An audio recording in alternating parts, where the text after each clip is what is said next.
Good evening, everybody. Our stories tonight come in the three sizes people like most: small, medium, and large. Large, Iran and South Carolina and Maine, I would say large. Medium, too many to list, and small, too many to list. There's a lot of news, is my point. And we have two fan favorite guests. Just all our guests are so good. I don't want to turn into one of those hosts who claims every guest is better than the rest. But these are very good guests here with us tonight. Steve Elmendorf and Elizabeth Pipko are here, and the news just keeps coming.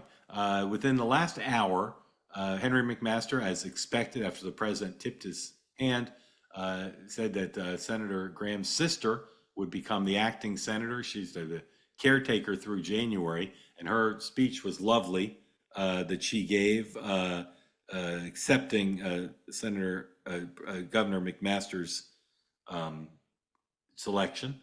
Darlene Graham, and a lot of sadness on Capitol Hill about Senator Graham, and here on Two-Way. If you didn't watch Megan's program this afternoon, Megan McCain, I recommend it to you. And then in Maine, some goings on related to the selection of the replacement of Plattner. But then the president up and announced he's giving a primetime address on Thursday night, and some people are reporting, I've not confirmed this, but I'm spewing it out there, that he's giving a speech about election fraud in 2020, election interference in 2020 by foreign powers, not Austin powers, foreign powers. Probably a better story if it were Austin powers. Anyway, so everybody's sort of trying to figure that out. One of the big stories I've told you about many times of the last 10 years is the ability of Democratic Senate candidates to raise just a fortune online. If you're running in a targeted seat, House or Senate, you just open the spigot and raise money. Sherrod Brown raised $17 million in Q2. I don't know what his Republican opponent, the appointed incumbent John Husted, raised, but I know it wasn't 17 million. What was the other thing I wanted to tip off for you? My goodness, there's a lot of Hunter Biden news. Some of you would like the whole show to just be the Hunter Biden hour, I know, but not everybody. So we'll talk about all these topics. We'll talk about them with our guests, as it says on the shirt here, sleeve from Fairway and Green. Peace, love, and understanding will be the guiding principles of our conversation here, of our meeting. And we'd love for you to participate. If you'd like to be in on the conversation, all you got to do, if you're here on the platform, is raise your hand. Doug's already raised his hand, probably to scold me for not answering an email he sent me, which I will answer. And if you're watching on X or on YouTube, don't raise your hand. But also, whatever you do, do not put smack in the chat. Boy, I love getting messages during the show. There's nothing I like more. Anyway, all right. Let me do a quick word from a sponsor, and then we'll bring in Steve and Elizabeth, and we'll probably start with Iran, because the president has gone with, at least says he's going with a new plan. Some are skeptical. I will say some are skeptical. All right. First sponsor of the night, our friends at USA Facts. This is a great organization. Steve Ballmer has just such success in his life. The guy's a billionaire, and he owns a basketball team, and he does a bunch of other stuff. But one of his main philanthropical actions is USA Facts, who partnered with us here before and are now. USA Facts has a simple mission: allow national public debates to be informed by data coming from the government. The government is the main collector of data in this country: crime, economics, everything, immigration, everything. And I've had this problem my whole career. You say, I want to understand housing policy. Well, let's look at the latest data from the government. And you do it this year, 2026, and be from 2024 or 2023. And I always ask the same question if I'm working with a researcher: is that really the latest data available? And invariably they say yes. That's no good, America. If we want to inform debates, good public policy conversations and discussions and decisions, we should have the latest data. So USA Facts, we're partnering together, and I'm challenging every member of the community to sign their open letter. They're going to present it to the government and just say, a better, faster data release, please. I'd like you to go to usafacts.org, look at the pink banner there, and you'll see the language. It's not really controversial. It just says we'd like our government to release the data faster. So please go to usafacts.org right now, sign the open letter, click on the pink banner, add your name. We're trying to reach, as a collective community here, 100,000 signatures by the end of the month. If you haven't signed it yet, please, I'll pause for a moment, ask you to grab another screen, type in usafacts.org. You'll see the pink banner, you'll click on it. It'll take you just a moment or two to sign the open letter. I've signed it, and I'd like you to do it as well. usafacts.org. All right. The other big story, which I left off, and I glanced at the chat and someone reminded me, and I meant to say it, but I didn't, is an ICE-involved shooting in Maine, which has killed a person. And it's a massive story in Maine, and it's impacting the Senate race there to replace Graham Plattner. But it's also just a huge, another instance. There's a ton of video already, and I've been watching them all afternoon. And this is in addition to the shooting in Texas that we should have covered more, and we didn't. We'll talk about that as well. We'll look at some of the videos. I don't find them conclusive of what I've seen so far, but maybe I'm missing something. So we'll talk about that as well. And we'll start, though, as I said, with Iran, with our guests. We begin here with the great Steve Elmendorf, ladies and gentlemen. Steve, welcome in. Thank you for being here. Good to be here, Mark. You know what? I'll start, though, with Lindsey. Did you know Lindsey Graham well, Steve? I did not know him well. I'd met him, and he was he was a central figure in the Senate for a long time. Yeah. An important one, and it's very sad. Yeah. Elizabeth, I'm guessing you knew Senator Graham. Not super well. I'd probably been in a room with him a dozen times, but obviously incredibly sad. Yeah. I had so much interaction with him, and I just haven't had time to go back yet. I keep looking for the video. This interview I did with him, maybe I'm glorifying it in my mind, but I spent a lot of time with him in the context when he ran for president, but also in his support for Senator McCain and on Capitol Hill. And I'm going to have more to say about that. We'll come back to that in a moment. Let's talk about Iran. President Trump this morning, number one, please, on Truth Social. We talked a lot in the morning meeting about John Bolton's op-ed piece in the Wall Street Journal today that said he's got to reimpose the blockade, and more than just blocking Iran from trading through the strait, he's got to escort ships through. And we've talked here over weeks. Pentagon thinks this is kind of a dangerous mission, and we joked about the fact that, well, there's no way the president will do it because John Bolton recommended it. And then right after we finished the program, the president went on Truth Social and said he is indeed reimposing the U.S. blockade of Iran. Number two, he also said we're going to charge kind of a concierge charge here for people who use the strait, 20% of the business that goes through the strait. And of course, some say this contradicts the views of the words of J.D. Vance, of Marco Rubio, and others. When Iran said they were going to charge, the president said no. The president's aide said no one can charge. Here's the Truth Social post that said this all off, number 4. The president saying, well, it's a long thing. I'm not going to read the whole damn thing. But the president said the Hormuz Strait is open and will remain open with or without Iran. We are reinstating the Iranian blockade, so named because it's only stopping Iran ships or customers from entering or leaving. He says, as a matter of fairness, the U.S. will be reimbursed at the rate of 20% on all cargo shipped. Here's the president on Hugh Hewitt explaining his position. Oh, he also said this. He said the United States is going to, once again, military strikes against Iran, missiles and drones and bombs. Number 6, please. The American military or the Israeli military get to what's left of their third string and their fourth string and their fifth string? Do you know where they are? Can you kill them? Yeah, I do, but we don't want to talk about that. But okay. We certainly are watching. Yep, I know a lot about that subject. I know a lot, but I don't think it's appropriate to talk about it right now. But we will be hitting them. Like as an example, we're going to hit them very hard tonight, and we're going to hit them hard tomorrow. And there's not a damn thing they can do about it. They have nothing. They have nothing going other than they have big mouths. Keep it up, Mr. President. Very good that I did because I got to know them. The MOU buckled. And it's a lot better. You know, people say I was at least reasonable, but I got to know them, and they're stone cold crazy people. Here's the president talking more about how crazy he thinks the Iranians with whom he's now ripped up an MOU. Number 8, please. They're a little cuckoo. I think they all are. We knocked out the first regime. We then knocked out the second regime. We then took out about 25% of this regime. And they're wired a little bit differently. We had a deal yesterday. It was like going to be 100%. And then all of a sudden they got a phone call and they all ran out of the room. These people are crazy. We had a deal where we won everything. And they basically break the deals. You know, they make deals, and to them, deals are made to be broken. They are extremely unreliable people. And frankly, if they ever had a nuclear weapon, they'd use it within one day. So again, the president says more military strikes.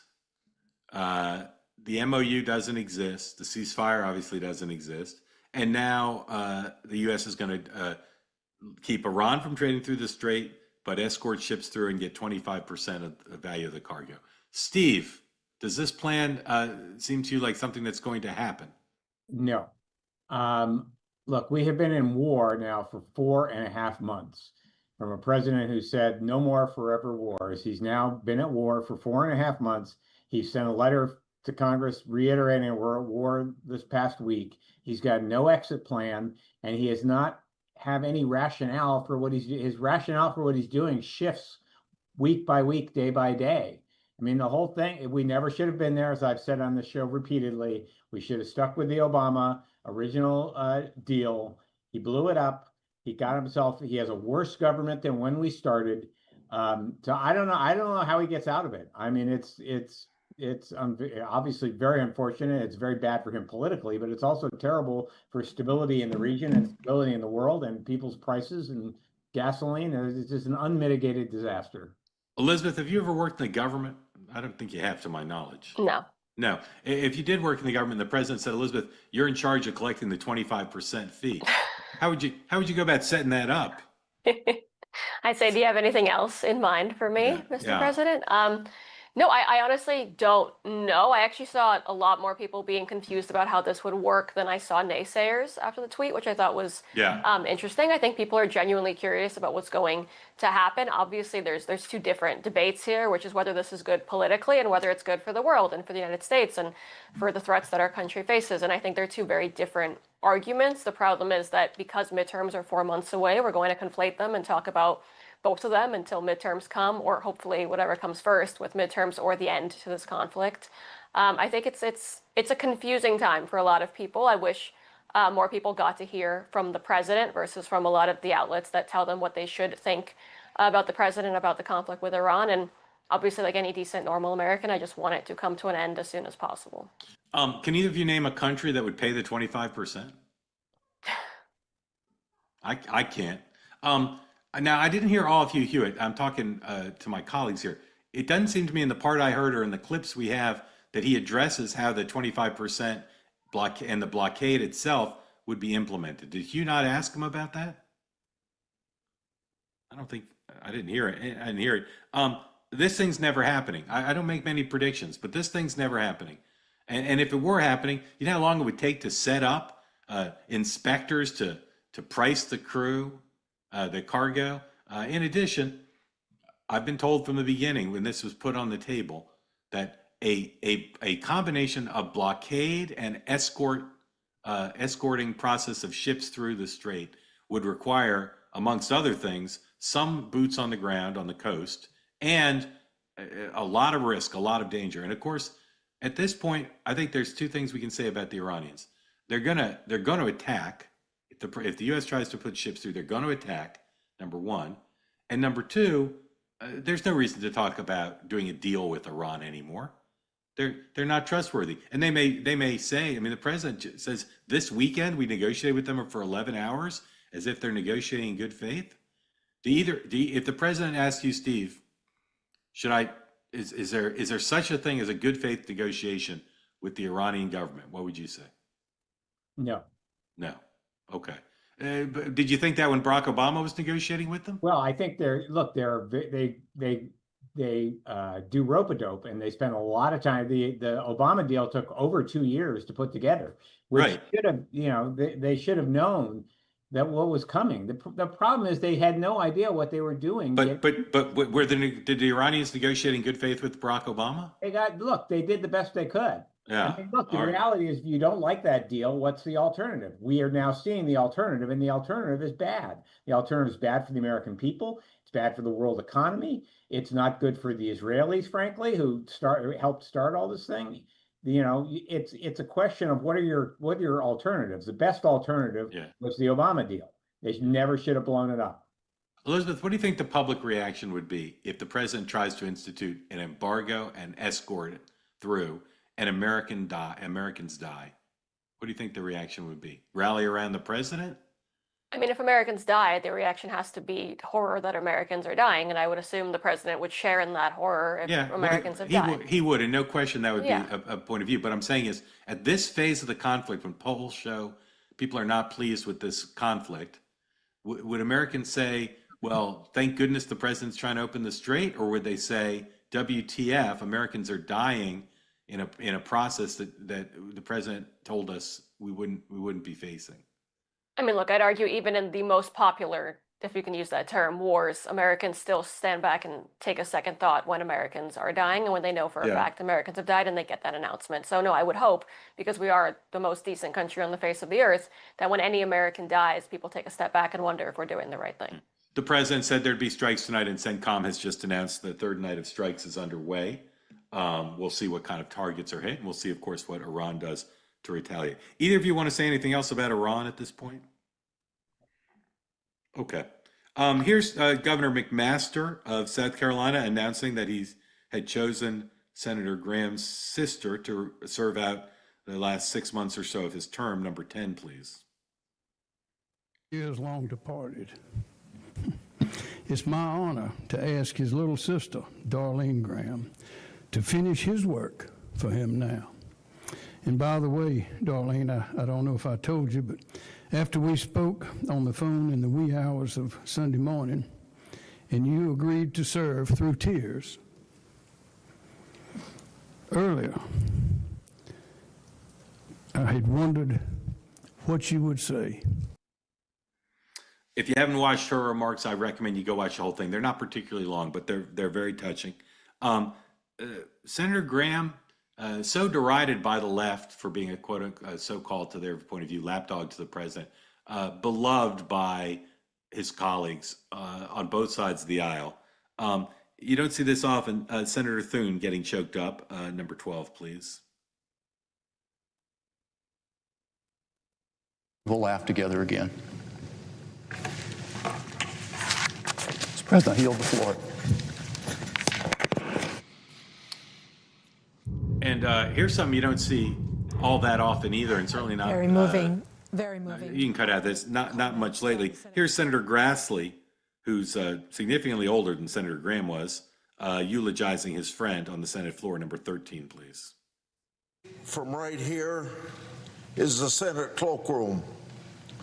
Frequently, Senator Graham would hold court there, and in holding court, he was making every senator laugh, no matter what the challenge we were dealing with on that particular day. He was infectious in the way he told a story. And of course, there was always a punchline. I was no stranger to being the butt of his jokes. Senator Graham loved to tell people how frugal I was, and that if I were ever to open my billfold, dust and moss would come out of it. I don't know how many times I've heard that. Senator Graham always brought a smile to your face and levity to the halls of Congress. Senator Graham was no stranger to my home state of Iowa, as its first in the nation for presidential elections in the year 2016, when he announced he was going to run for president. So, I mean, it's 92. The my sense from talking to folks yesterday was that McMaster and Trump would settle on one person, name them the replacement, and endorse them in the next month's primary and runoff, and I thought it would be the lieutenant governor. I was wrong, obviously, because the senator's sister is a caretaker. She'll serve out the unexpired term. So now in a month, there's a primary. There'll almost certainly be a runoff. We're waiting to see how big the field is. And maybe most of all, we're waiting to see who the governor and the president endorse. I believe now the most likely is Congressman Fry.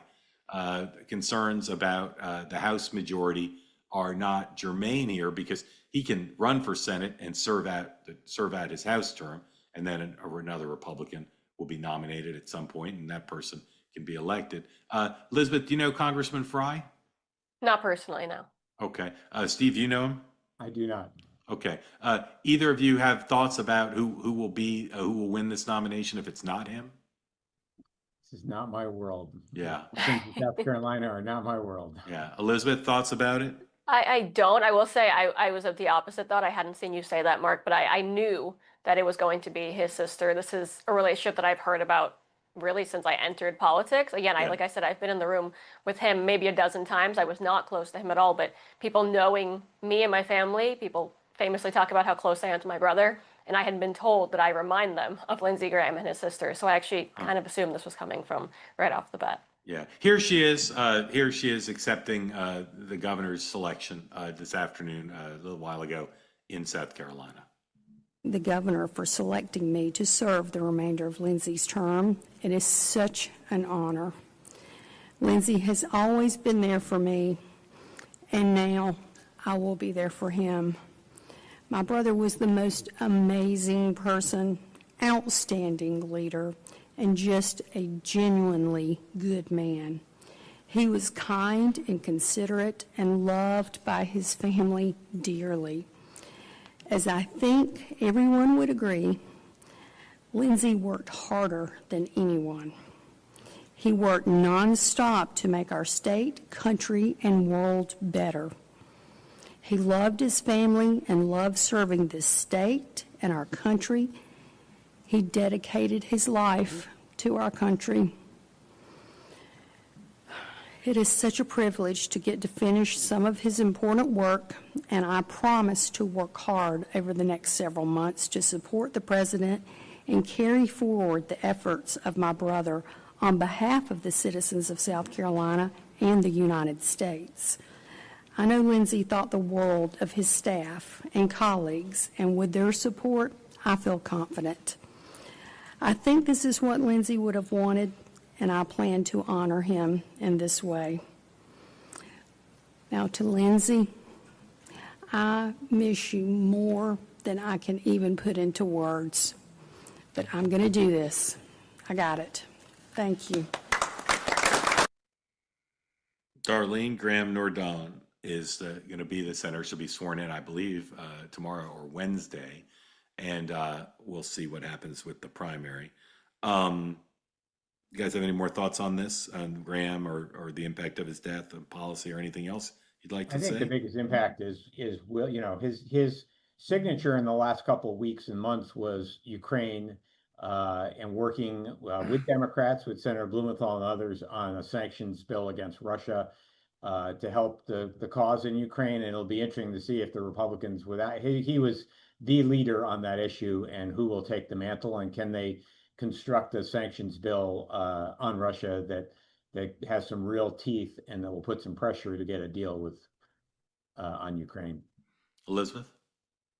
I mean, that's 100% right. There's no one on the Republican side, like Steve said, that pushed as hard as he did on the issue. And I do think it'll be interesting. I don't assume that people are looking to assist her for this. She has a more symbolic role, obviously. But if people feel the way about Lindsey Graham that they say that they do, I'm wondering how many people take up that fight as well, at minimum, in his honor. Okay. I just, by coincidence, I just got an email from a very smart, sophisticated person, very politically savvy person. And it's of a piece with messages I've been getting nonstop since yesterday. Is anyone thinking he could have been murdered by Putin or by Iran? The DC government reportedly has said, no, this is a heart issue. But of course, a heart issue could be inspired, although he had genetic predisposition. So if zero is no belief in a conspiracy theory, and 100 is you're sure he was killed by Martians or Russians. Elizabeth, where are you on 0 versus 100? I wouldn't say Martians. I'm saying if anyone, it's Russians. But Yeah, I'm close to 0. close I to trust. 0. I Okay. trust whatever our government says has happened here. Yeah, Steve, any concern that this was a conspiracy? I agree with Elizabeth. I am close to 0. I think we have an autopsy. We have a man, unfortunately, who had a history of heart. His father died of a heart attack in his 60s, and so I think the all evidence plus the medical examiner say this was not foul play. All right. Thank you both for saying that. Maine Senate race. State party put out a little bit more detail about how these elections are going to be made. It seems like if you want to be the Democratic nominee, you should be electing a slate of delegates from each county to vote for you. But organizing that is not an easy thing. Steve, if you were the campaign manager for one of these people, what would you be doing now? Mark, you may not know, one of my first jobs ever in politics was in 1983. I was Walter Mondale. Mondale for president campaign, and I went to Maine. Yeah. Organized delegates to the Maine straw poll for Walter Mondale. Sounds to me like somebody should be tapping you to run their campaign. I lived in Skowhegan, Maine. I was in charge of the whatever county Skowhegan, Maine is the head I think it's Bumfuck County. Whatever. And look, it's an organizing thing. It's a pure boots on the ground. They got to organize people to run, to get elected, to be. It's good old fashioned sort of Iowa caucus democracy. Yeah. But just to break it down a little more granularly. So you say, all right, here's Bumfuck County. Yeah. You say, who's our supporters there? Let's call them up and ask them to run for delegate, right? And there's a process. I looked at the website and the process. They got to write a statement and they got to get elected. And to be a delegate, I just ask you, is a better strategy to say, run a slate of these are all the Elmendorf delegates, or maybe just say I'm going to do the best for the people of Maine. I'm going to consider everybody, but secretly be an Elmendorf delegate. I think you have to actually get on the ground and organize delegates. But should the people you have run say they're for you or pretend they're neutral? I feel like pretending you're neutral would be a good idea, unless you're super popular. I think that's hard to pull off. Organize people who are for you and you have support and get them to run and win. Yeah. Okay. Here is one of the candidates who some say is the front runner, Troy Jackson, speaking about this ICE shooting, which we'll transition into talking about, that occurred today. That's the top story in Maine today. Do 15 first. Here's the Boston Globe headline about the shooting. Again, it's a lot of coverage. ICE agent fatally shot driver in Biddeford, Maine, while serving deportation order, authorities say. Here is Mr. Jackson talking about the shooting. This is number 16, please. Hey, everyone. We just got the sad news that it looks like there's been yet another deadly shooting, and ICE was involved. This time, it was right in our backyard in Biddeford. My heart is with the people of Biddeford, the people of Maine. They need answers. We all need answers, and we deserve to know what happened here. So we're going to go down to be with the community in Biddeford at Mechanics Park at noon. If you're able to, please join us. He did go to the protest. Steve, I got nothing against Troy Jackson, truly, but does that guy seem to you be ready to run a multi-million-dollar campaign against Susan Collins and win? He has a good accent. He sounds like a Mainer. Yeah. Which authenticity is important. Yeah. We'll see. Look, it's a hard race. It's hard to get airdropped into a race with however many months left, where you have to have an enormous amount of money. This is not overall, this race has not been handled well, obviously, by the Democratic Party. We'll see if a real, true grassroots candidate who has appeal comes out of this process, and maybe they will, but I think it's an uphill fight. Okay. The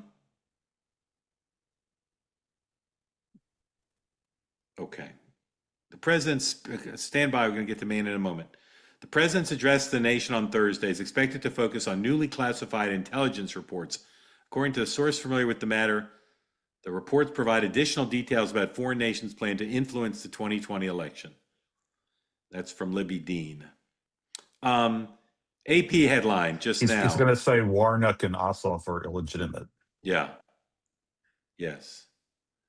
The AP headline: Homeland Security Secretary said the man killed by ICE in Maine was not the target of the warrant, according to the governor of Maine, senator from Maine, the other senator from Maine, Angus King. Here are 4 videos of the shooting and the aftermath. Again, these are inconclusive, and this will be analyzed and discussed in the coming days. But we're going to show them to you. You just watch them. Again, there's no context here, but they're all compelling in their own way. Letter A, please.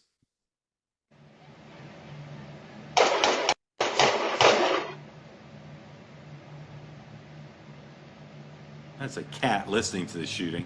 Not sure that's as compelling as it might be. Okay.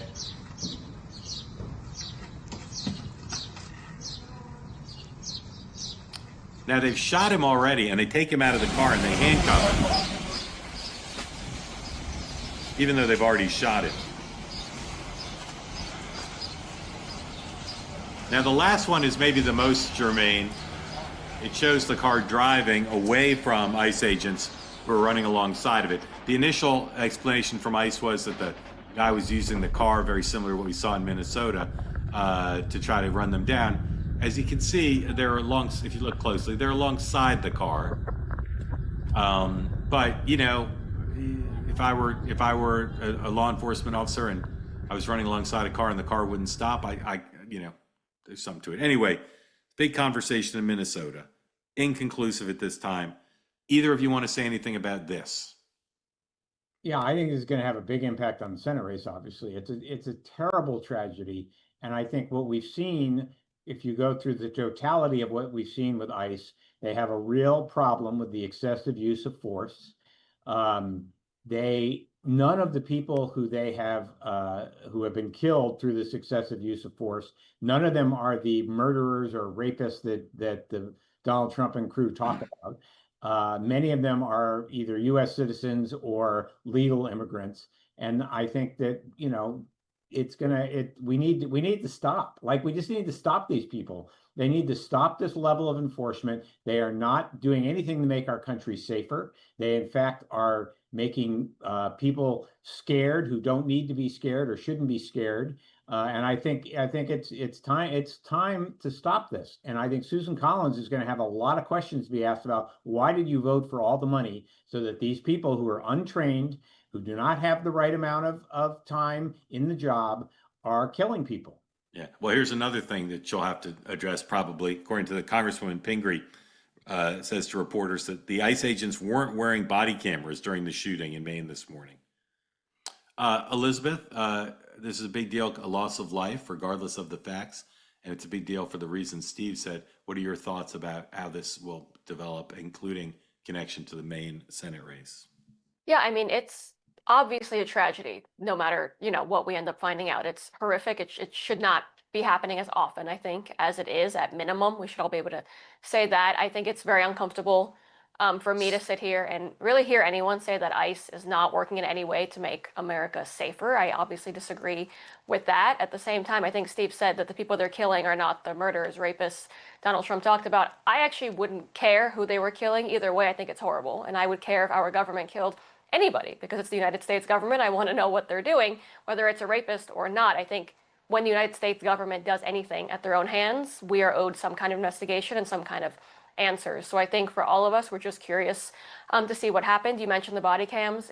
Please correct me if I'm wrong. I thought money was allocated for body cameras. This should not be happening, and it should not be happening even if you're Republican, Democrat, doesn't matter. On this issue, you should want law enforcement officers to be able to be acquitted, for example. You should want justice no matter what happens. You should want the American people to be able to easier access some kind of answers when something horrific like this happens, regardless of who is at fault. We need obviously to step things up. Again, I support ICE, I support our law enforcement officers, and I support those who voted for stronger immigration enforcement and deportation of those who are here illegally. That does not mean any American is okay with anyone dying at the hands of the U.S. government. Well said. Okay, here's what we're going to do. I'll do a quick word from a sponsor, and then we're going to go to your questions. So raise your hand if you want to get in on the conversation. There's a bunch of other topics I want to discuss if we have time, or maybe we'll work back in. Heard from Ruben Gallego today about his relationship with Eric Swalwell. The president said he might moderate a 2028 presidential debate, although he said that before, but I like the way he said it here. And there's a couple other things. The president dancing to Eye of the Tiger. We may get to those, we may not. But let me give you a quick word from a sponsor and then ask folks with their hands up to get ready. And if you don't have your hand up, I'd like to get in, please do.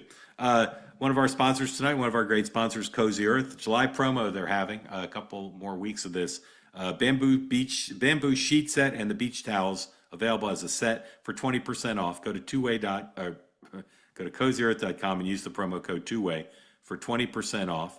The towels are great. The sheets are great. I've been heartened this week how many of you bought the sheets and how many of you sent me an email about how great the sheets are because they're great. They're soft. Larry bought a bunch of stuff. Larry's big into the socks. I tell you, I don't own any of the Cozy Earth socks, but I can't imagine they're not spectacular. Go right now to cozyearth.com. Use the promo code 2way for 20% off. On the bedding, you get a 10-year warranty and 100 night of hassle-free returns. You can return anything hassle-free if you don't turn out not to like it. So go buy yourself something from Cozy Earth and you will like it. Everything is breathable, soft, and built for summer. Promo code is 2way at cozyearth.com, and in the post-purchase survey, please tell them you heard about it right here. All right, let's go to your questions. We start with Doug. Doug, welcome in. Thank you for being part of the 2way community. Unmute. Tell folks who don't know where you live and what's on your mind for Elizabeth and for Steve. Thank you for taking my call. I am in Southern California, and I had a question about what's coming on my social media feed with regard to the death of Senator Graham. I have seen a lot of Harvard-educated lawyers, Northwestern-educated lawyers, elite people sitting there saying he got his just desserts and may he rot in hell. And this is really bothering me that, you know, I don't know whether you're getting that same kind of conversation on, you know, everyday people from the right. You certainly get it from the president, but if I find it really depressing to even look at what's coming on those feeds. And I wonder, you know, are you guys getting the same sort of stuff? And, you know, Mark, I just want to quote from Nick Lowe, who wrote in the 1970s, what's so funny about peace, love, and understanding? I just don't get it. Well, I have much of that in my feed as well, but I could give you 1,000 examples of Republicans being, I'll say, indecorous and insensitive about the deaths of Democrats. So I don't think they've got a monopoly on it.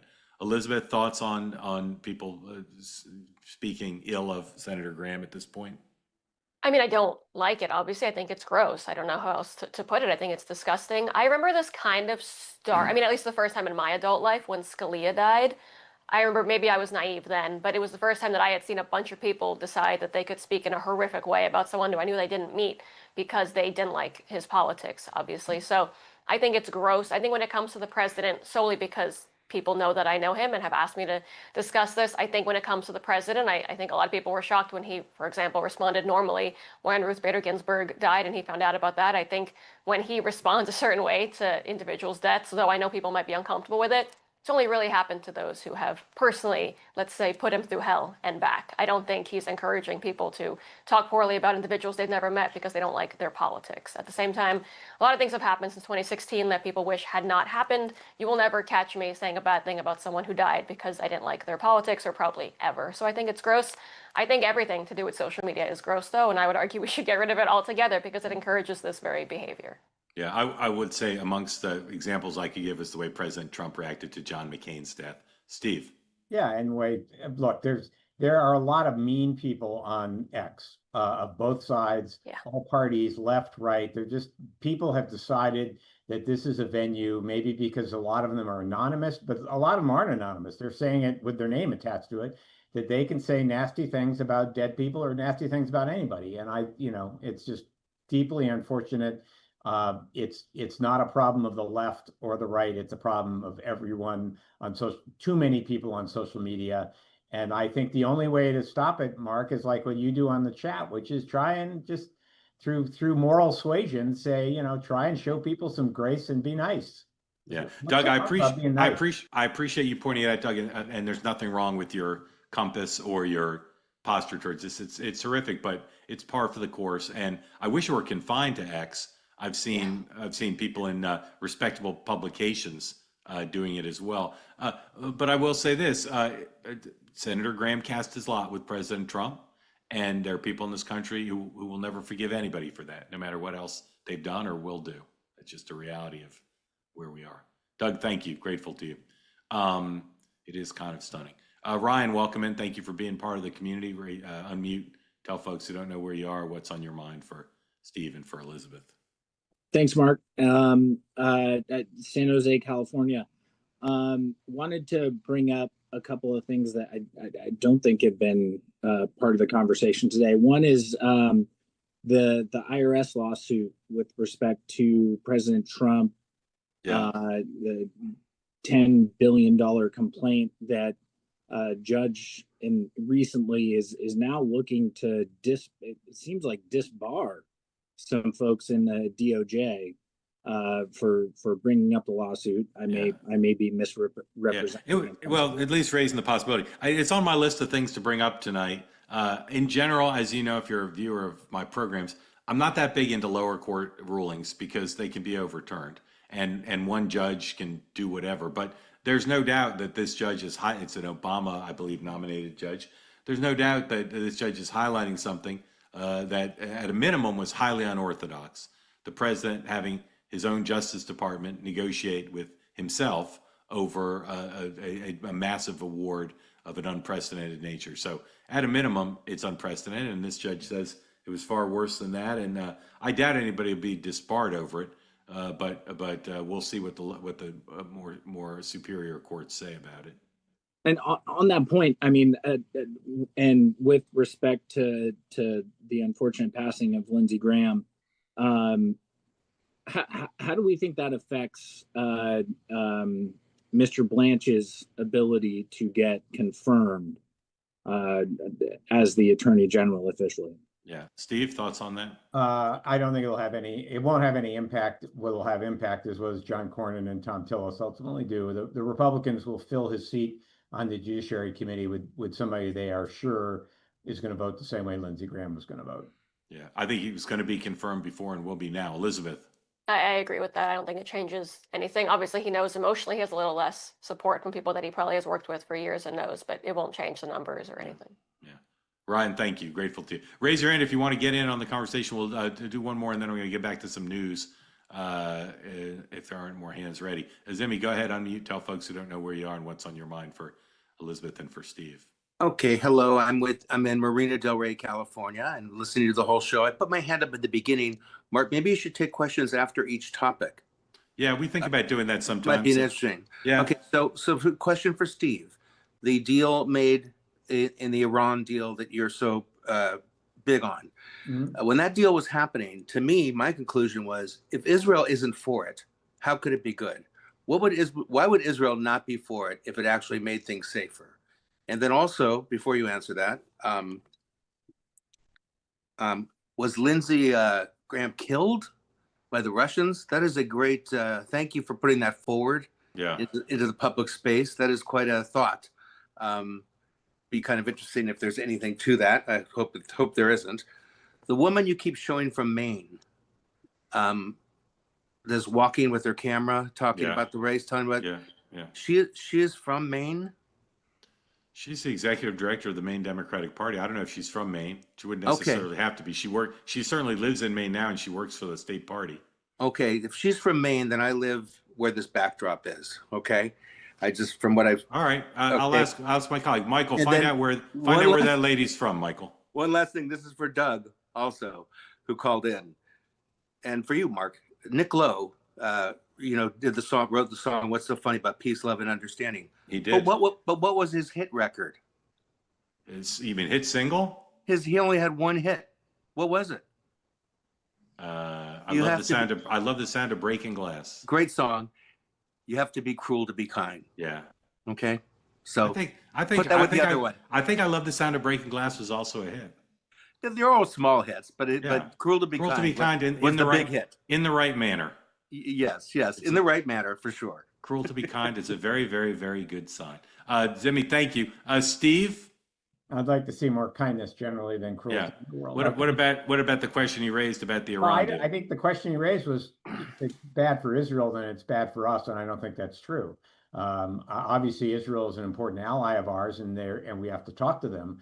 But ultimately, any deal we do we have to decide is it good for the American people, is it good for us? And we have many allies in the world. Israel's not our only ally, and it's good for the Europeans. Is it good for whoever we're dealing with? So I don't think that's the standard of, is it good for Israel? Then it's automatically good for us. Yeah. Elizabeth, again, just to back this question of, is there a deal to be had with Iran under any circumstances, or should the president just stop dealing with them? I mean, the problem is if you stop dealing with them, what happens? He has to deal with them in some way. I mean, Steve said that the Obama deal, which again, I've criticized very strongly, took 2 years, right? So we have no idea what can happen in 2 years. The goal is to minimize pain for Americans. God forbid American soldiers losing their lives in the process. We also don't know what an alternative to that Obama deal could look like. We can't argue that it would be worse or the same or anything else until we see it and until they actually start, getting close to proper negotiations, which again might look different now than they do in 6 months if more leadership members, for example, are eliminated. So I can't answer hypotheticals, but of course Donald Trump has to deal with one of America's greatest threats, for sure. Yeah. Yes. Well said. If you don't have enough of President Trump already today, he'll be on at 9 o'clock on Newsmax with my friend Greg Kelly. Tune in for that. Then Devin Murphy Anderson is the name of the executive director of the Maine Democratic Party. Anybody want to guess where she's from originally? Not Maine. Anybody want to guess? She's a Floridian. Steve, explain why the state party wouldn't hire a native to be their executive director. How does that happen? Well, people move around all the time. I don't think it's a question of how dedicated are you to the state, how long you've been in the state, how long have you been involved in politics in the state. Many of us have moved from one state to another, so that doesn't bother me. It doesn't. I'm not saying I'm saying just the opposite. It happens all the time. But it's sort of like what would cause a young person? I don't know how old she is. She's relatively young. What would cause a young person to want to be the executive director of a state party where they didn't live? Because she may have moved to Maine because it's a beautiful state and a nice place to spend time, and had family there or something, and got involved in politics.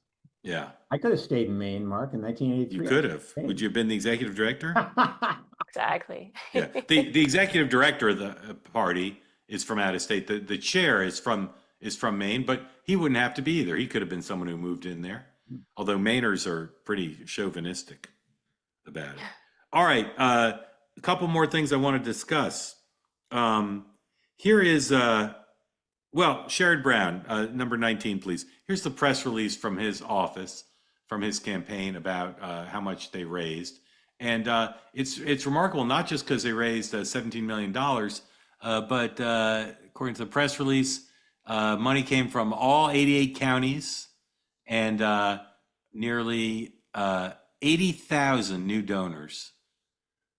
The 96% of individual donations were for less than $100. This is a question I ask everybody. I ask it perennially. Elizabeth, why can Steve's party do this, but your party can't? They can when Donald Trump's name's on the ballot. Yeah, but why can't your Senate candidates do it? Look, you have to be popular. I have no interest in making excuses for a bunch of candidates that I would agree with many Americans haven't done what they should do and don't deserve the support of the American people. I can sit here and criticize Graham Plattner for days. Doesn't mean people didn't love him and probably walk over glass to vote for him. And we have to have the same kind of love. Well, but you run successful Senate candidates, and why wouldn't people love your candidates at the grassroots to give them money? Is it mechanical? Because your party used to be the party of small dollar donations back in the direct mail age. Yeah. Why is it that Jamie Harrison was running against Lindsey Graham? Jamie Harrison raised $110 million in small dollar donations. Why couldn't Lindsey Graham go on, the digital world and say, my opponent's raising tens of millions of dollars? I think it also depends on the race. For example, people have told me for years to move back to New York to AOC's district and go up against her. I would lose, but I would raise small dollar donations from excited Republicans all around the country, and I would be able to tout those numbers. 100%, because that name AOC would be on the top of the email. They'd see another young girl going up against her. They would believe that there is a chance, and they'd be excited to be a part of that race. Politics is a game. You know that probably better than anyone else, and I think a lot of people run solely so that they can say that, by the way. They raised those dollars, or they have this much interest, knowing they're going to lose, unfortunately. Well, damn, girl, move to New York and do it. I'd like to see you raise tens of millions. Steve, what's the explanation? This is the question I asked. I want to write a book about it. Why is somebody like Sherrod Brown, old guy, retread candidate, why can he raise all that money and John Husted can't? I think challengers are generally better at raising money in these sorts of races. I think Trump has created a lot of energy on the left that has helped us raise money. I got to believe, and I don't know this, Mark, but there also has to be some mechanical may be the wrong word, but I do think technology is the right word. There must be some technological advantage. Well, there is. Democrats started Act Blue to raise money online well before Republicans came up with WinRed. Then Republicans decided WinRed wasn't great, and they started a rival thing. Can't remember what that one's called. And honestly, I don't even know whether they've sorted it out or not. But that can't explain the full discrepancy. Definitely explains some, but it cannot explain the full thing. All right. All right. Here's the president dancing to Eye of the Tiger at his race car driver event today, number 27.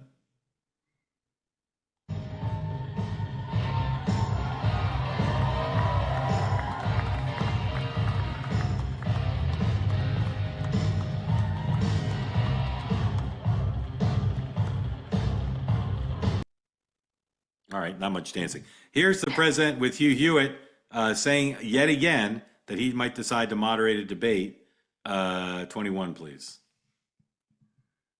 Mr. President, you run, or at least the RNC listens to you very closely, 2028. Do you think there ought to be one? Listen. Yeah. Do you think there ought to be one, many, or a lot of debates? And would you moderate one or more of those debates? I'd sort of like to do that. Nobody gave me that one. You always have a unique way. I'd love to do it. I'm sure the Democrats would be thrilled, but I would certainly moderate. You're talking the debate between a Republican and a Democrat. Oh yeah, because the numbers would go through the ceiling. We'd get 100 million people, and you'd ask them about Iran. Yeah, I get good numbers. No, I like the idea about I would absolutely do it. Now find a Democrat that's going to do it. I always complained when that loser from ABC did the debate, and he was so biased, and it was him and an unknown woman, but who was a radical left person. And I said, well, wait a minute, this is 2.5 against 1. They said, who's the half? I said, all right, let's put some odds on that. I don't think it's on Polymarchy yet. Elizabeth, what are the odds the president moderates a general election debate? I'd say very low on general election debate, but a Republican primary debate, probably pretty high. Yeah, Steve? I agree. Zero for the general, pretty high for the primary. All right. What does President Trump have in common with Dr. Ahmadinejad, the former president of Iran? What do they have in common? That they're both apparently now friends of Israel. A close relationship with the. Well, that relates us. They both hate the New York Times. Ahmadinejad just put out a long statement decrying the New York Times, basically calling them fake news. So they found common cause on that. Do you guys know anything about the thing the president allegedly is going to give a speech on Thursday about foreign interference in the election and claim that the 2 Georgia senators were fraudulently elected by with foreign help? Either of you know anything about that? Only what I've seen on X this afternoon. Yeah. Okay. It seems like an odd topic for a primetime address, although the press should be open-minded about this, because it could be focused on the economy. No, it doesn't. But it could be true. Right? It could be true. It's not something we could rule out. Foreign countries love to interfere in our elections. True that his evidence. True that he might have evidence that foreign countries interfered with our elections. Could be true, right? There are people who thought foreign people interfered in the 2016 election. I know, but that got a lot. My point is that got a lot of attention from the media. They were very open to it. Sure.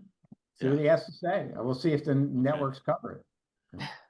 Yeah, good question about that. It seems off topic. If your goal is to win the midterm elections, I think he spends a lot of time talking about things that don't seem to move the needle for voters that are going to go vote in the midterm elections. But that's just me.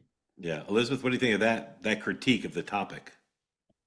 I mean, I'm confident Donald Trump has thought about it. No one wants to win the midterms more than Donald Trump. You can say a lot about him. He's certainly not stupid. He knows that the election is coming up. I'm curious to see what he says, obviously considering that I know he knows all of those facts. The White House pool has just been let into the Oval Office. Did the president have an open press event at this hour? Or is that new? He's got a signing, EO signing. Okay. Well, at 5:36, according to the White House press pool, the press was told to come to the press room doors, and they've just been let into the Oval Office. So, He just started. Okay, let's take this live. Wait, Jeff. I'm sorry. Be nice, Jeff. Go ahead, please. Thank you, Mr. President. Have to teach him to be nice. Thank you, Mr. President. On your presidency, so a lot of us here actually witnessed a miracle 2 years ago today as we were on the ground covering your rally in Butler, Pennsylvania. Right. You said a lot of times that you believe that God has saved your life. Has there been a moment throughout your presidency so far where you thought this is why God kept you here? Well, we're doing a lot. We have a country that I use the expression "Make America Great Again," and we've done far more than anyone thought possible, including maybe even me. We've done things that are unreal. $19.2 trillion. The money being invested in our country is more than any country has ever had by many times. We have trillions of dollars coming in because of the tariffs and the proper use of tariffs, because of all of the things. I think because of the election. November 5th was a very important day. When you look at the military, we have the strongest military in the world. We rebuilt it largely during my first term, and we have recruitment now. We're setting records in recruitment. We had, if you go back to the campaign when I used to talk about it, the last administration, they couldn't recruit soldiers. We needed soldiers in every single branch of our military, and that included police and firemen. Nobody wanted to do anything having to do with the uniform in this country because they weren't proud of the country, and now the people are very, very proud to be an American. Our country is doing phenomenally well. We're respected all over the world. If I go, no matter where I go, we just got back from NATO, and I think you saw the response. It was like a very beautiful thing, actually. It was a total response, totally positive response. No matter where we go, we're respected again, maybe respected more than ever before. So I appreciate the question, but that's pretty much it. Mr. President, thank you. Cameron Arkin with Town Hall. I was curious about our reports about Iranian drones in Cuba. There are concerns about that. Where does the relationship with the U.S. stand there? Is military intervention still on the table there? Well, if they do have that, and they might very well have that, we'll take care of it. Mark is just in the other room. And if they do have that, we'll take care of it in short order. We're not going to have a problem. We're not going to allow that to happen. So it could be that they're storing some. We're looking into it now. It could be so, and it maybe isn't. But we'll figure it out fast. And what are you expected to speak about on Thursday evening? I'm going to speak on Thursday. We were thinking one of the nights, but this has been such a busy news day today with all that's happening. A lot of very positive things have happened, including the Indy. We're going to have an Indy race, as you know, in 41 days. And that's going to be incredible. Around the Capitol, around down Pennsylvania Avenue, it's going to be something. They have 250,000 tickets ordered. It'll be like UFC, which set every record in the book for that business, which is the business of fighting. So we have the Indy cars coming, and it's going to be great. And while we're talking, I have to pay on behalf of Mike and myself, and I think everybody's standing behind me very strongly. I want to pay my respects to Lindsey, who was our friend. He was a friend of all of us. He was a great guy. He was a great politician, actually. And it's hard to believe he's gone. He spoke to me just before he passed away, just to say hello. He got back. He felt fine. He was a little tired. And then this whole thing happened. And it's tough. So the flags are at half-mast until Saturday evening, which is an extended period of time. I haven't heard him say what he plans to talk about on Thursday. I think he deserves it. God's that. And he's a fantastic person. He was a fantastic. All right, we can man. drop out of this. The president will keep talking. He'll also be on with Greg Kelly. All of this and more, including what's going on with Iran and the shooting in Maine. tomorrow, 9 a.m. Eastern Time on the morning meeting. New episode of Next Up tomorrow, and this show will be back in 23 hours. Thank you all for being part of Two Way. Thanks to Steve and Elizabeth, as always, for being here. And we'll see everybody in the morning. Have a great night.